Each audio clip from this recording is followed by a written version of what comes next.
ഇപ്പോൾ നോക്കുകയാണെന്നുണ്ടെങ്കിൽ ലണ്ടൻ നല്ല രീതിയിൽ കൺസോളിഡേറ്റ് ചെയ്തുകൊണ്ടിരിക്കുകയാണ്. ഇപ്പോൾ കുറച്ച് ദിവസങ്ങളായിട്ട് കുറച്ച് ആഴ്ചകളായിട്ട് London session especially in gold നല്ല രീതിയിലുള്ള കൺസോളിഡേഷനാണ്.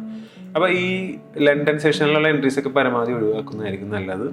ഏഷ്യ ആൻഡ് ന്യൂയോർക്ക് ഈ രണ്ട് സെഷൻസ് ഫോക്കസ് ചെയ്താൽ തന്നെ നമുക്ക് അത്യാവശ്യം നല്ല രീതിയിലുള്ള പ്രോഫിറ്റ് ജനറേറ്റ് ചെയ്യാനായിട്ട് പറ്റും. Hi all, welcome to pre and post market analysis. It's me Rahul Basheer, your forex mentor. So last weekly അനാലിസിസിൽ നമ്മൾ കുറച്ച് കാര്യങ്ങളൊക്കെ പറഞ്ഞിട്ടുണ്ടായിരുന്നു. സോ അതുപോലെ ഇന്ന് മാർക്കറ്റിൽ വന്നിട്ടുണ്ടോ എന്ന് നോക്കാം. സോ വീക്ക്ലി അനാലിസിസ് നമ്മളൊരു ബുള്ളിഷ് വ്യൂ ആയിരുന്നു പറഞ്ഞാലേ. സോ അതുപോലെ തന്നെ ഇന്ന് മാർക്കറ്റ് ഒരു ഗ്യാപ്പ് അപ്പിൽ ഓപ്പൺ ചെയ്തതിന് ശേഷം 1 അവറിൻ്റെ ഒരു ഓർഡർ ഫ്ലോയിൽ മിറ്റിഗേറ്റ് ചെയ്തതിന് ശേഷമാണ് ഒരു സെൽ റിയാക്ഷൻ ഇപ്പോൾ നടന്നുകൊണ്ടിരിക്കുന്നത്. സോ പ്രൈസ് ഇനി രണ്ട് രീതിയിൽ ബിഹേവ് ചെയ്യുക. ഒന്നില്ലെങ്കിൽ ഇപ്പോൾ നിൽക്കുന്ന പൊസിഷനിൽ നിന്ന് ആ വോളിയം ഇംബാലൻസ്, അതായത് ഇന്ന് ക്രിയേറ്റ് ചെയ്ത ആ ഗ്യാപ്പ് അപ്പിൻ്റെ ഒരു 50% എങ്കിലും ഫില്ല് ചെയ്യുക എന്നുള്ളതാണ്. സോ ആ 50% ഏരിയ എന്ന് പറയുന്നത് 4071 റേഞ്ച് ആണ്. ആൻഡ് വേറൊരു ഓപ്ഷൻ എന്ന് പറയുന്നത് ഇത് കംപ്ലീറ്റ്ലി ഫില്ല് ചെയ്തതിന് ശേഷം ഈ ഒരു ലിക്വിഡിറ്റി ഗ്രാബ് ചെയ്തതിന് ശേഷം പിന്നെയും അപ്സൈഡിലേക്കുള്ള മൊമെന്റം കണ്ടിന്യൂ ചെയ്യുക എന്നുള്ളതാണ്. സോ അങ്ങനെയാണെന്നുണ്ടെങ്കിൽ 4048 ലെവലിലേക്കൊക്കെ പ്രൈസ് വരാനുള്ള ചാൻസസ് ഉണ്ട്. സോ എപ്പോഴും സെല്ല് എടുക്കുകയാണെന്നുണ്ടെങ്കിൽ ഈ കാണുന്ന ഒരു 50% ലെവലിൽ വരെ TP വെക്കുന്നതാണ് ഏറ്റവും ബെസ്റ്റ്.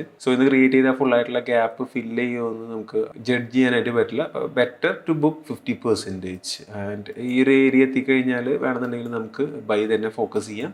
ടിൽ 4202 ലെവൽ വരെ ബൈ നോക്കാവുന്നതാണ്. ആൻഡ് ഇപ്പോൾ നിൽക്കുന്ന ഏരിയയിൽ നിന്നും പ്രൈസ് കയറിപ്പോവാനുള്ള ചാൻസസും ഉണ്ട്. സോ ഈ കാണുന്ന ഒരു ഡിമാൻഡ് ഫെയിൽ ആയതിനു ശേഷം ബൈ നോക്കുന്നതായിരിക്കും ഏറ്റവും ബെസ്റ്റ്. സോ ഈ ഡിമാൻഡ് ഹോൾഡ് ചെയ്യുകയാണെന്നുണ്ടെങ്കിൽ ഏഷ്യ ഹൈ എടുക്കാനും അതുപോലെ തന്നെ ലാസ്റ്റ് ഫ്രൈഡേ ക്രിയേറ്റ് ചെയ്ത ഒരു 1 അവറിൻ്റെ ഓർഡർ ബ്ലോക്കിലേക്ക് പോകാനും ചാൻസസ് കൂടുതലാണ്. സോ ബെറ്റർ ടു നമുക്ക് എന്താ ഒരു പ്രോപ്പർ കൺഫർമേഷൻ കിട്ടുന്നവരെ വെയിറ്റ് ചെയ്യാം.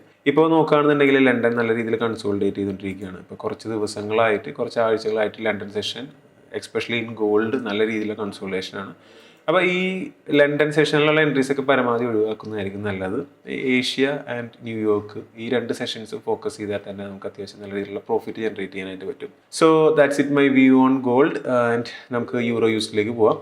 സോ യൂറോ യൂസ് നോക്കുകയാണെന്നുണ്ടെങ്കിൽ ലാസ്റ്റ് നമ്മൾ വീക്ക്ലി അനാലിസിസ് പറഞ്ഞിട്ടുണ്ടായിരുന്നു പ്രൈസ് മുകളിലേക്ക് പോകുകയാണെന്നുണ്ടെങ്കിൽ ഈ കാണുന്നൊരു സെൽ ഏരിയയിൽ നിന്ന് സെല്ല് ചെയ്യാമെന്ന് പറഞ്ഞിട്ടുണ്ടായിരുന്നു. സോ അതുപോലെ തന്നെ ആ സെൽ ഏരിയയിലേക്ക് പ്രൈസ് വന്ന് ടാപ്പ് ചെയ്തു. അതിനുശേഷം പ്രൈസ് നല്ല റിയാക്ഷൻസ് താഴത്തേക്ക് തരുന്നുണ്ട്. ആൻഡ് യൂറോ USD ഓൾസോ എന്നൊരു ഗ്യാപ്പ് അപ്പിലാണ് ഓപ്പൺ ചെയ്തത്. സോ ആ ഗ്യാപ്പ് അപ്പിന് 50% ഫില്ല് ചെയ്തിട്ട് മേ ബി വേണമെന്നുണ്ടെങ്കിൽ മുകളിലേക്ക് റിയാക്ഷൻ തരാം. ആൻഡ് ഇപ്പോൾ യൂറോ USD നോക്കുകയാണെന്നുണ്ടെങ്കിൽ ഒരു കൺസോൾഡേറ്റ് ചെയ്തിട്ട് താഴത്തേക്ക് ഇറങ്ങുന്ന രീതിയിലാണ് നിൽക്കുന്നത്. സോ അതുകൊണ്ട് തന്നെ ഇത് റിയാക്ട് ചെയ്ത് പിന്നെയും താഴത്തേക്ക് വരാനുള്ള ചാൻസസ് ആയിരിക്കും കൂടുതൽ.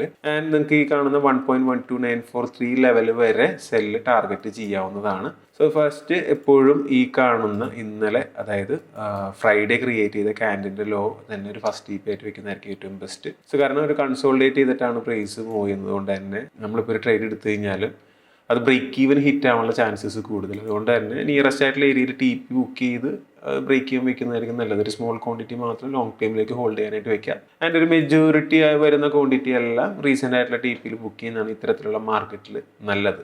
ആൻഡ് നമ്മൾ ഇനിയും യൂറോ USD താഴത്തേക്കുള്ള മൊമെൻറ്റം തന്നെ വീഴുമെന്ന് തന്നെയാണ് പ്രതീക്ഷിക്കുന്നത്. സോ മാർക്കറ്റിൻ്റെ ആ ഒരു സ്ട്രക്ചറും കാര്യങ്ങളൊക്കെ നോക്കിക്കഴിഞ്ഞാൽ കംപ്ലീറ്റ്ലി ഒരു സെൽഫ് ഫേവറബിൾ ആയിട്ടാണ് മാർക്കറ്റ് നിൽക്കുന്നത്. ആൻഡ് അത് കൺസോളിഡേറ്റ് ചെയ്യുന്നത് കൊണ്ട് തന്നെ ഇത് നമ്മളൊരു ടാർഗറ്റ് വെച്ച് കഴിഞ്ഞാൽ നമ്മൾ ഉദ്ദേശിക്കുന്ന സമയത്ത് ഹിറ്റ് ആവണമെന്നില്ല.